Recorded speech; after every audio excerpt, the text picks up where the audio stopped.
11과 교육제도 듣기 2.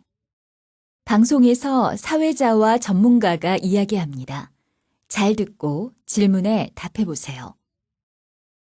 세계화 시대에 외국어는 필수가 되었습니다. 그래서 오늘은 외국어 교육 전문가 두 분을 모시고 외국어 조기 교육에 대해 이야기를 하고자 합니다. 외국어 조기 교육을 어떻게 생각하시는지요? 세계화 시대의 인재가 되려면 외국어를 유창하게 해야 합니다. 그렇기 때문에 외국어 조기 교육은 꼭 필요하다고 봅니다. 저도 외국어를 잘해야 한다는 것에는 동의합니다.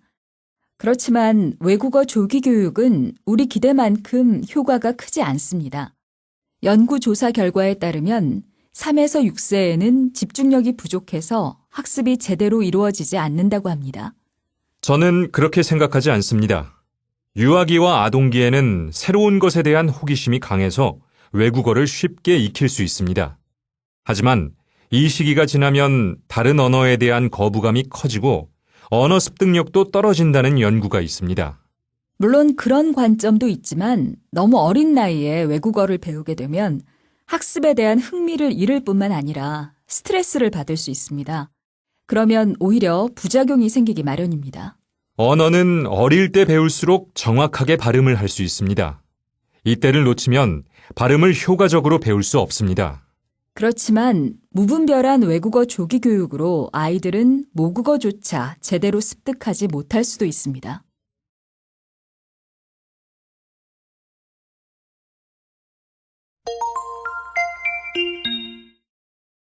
세계화 시대에 외국어는 필수가 되었습니다.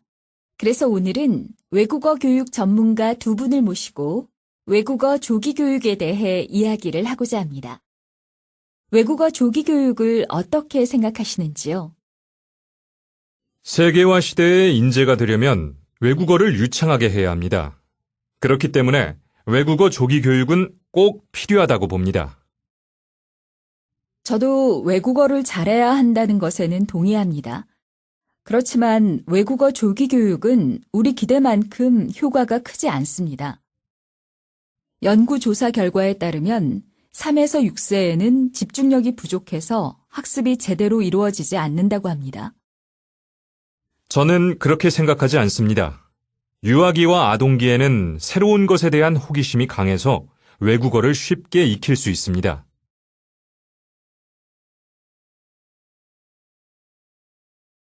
하지만 이 시기가 지나면 다른 언어에 대한 거부감이 커지고 언어 습득력도 떨어진다는 연구가 있습니다.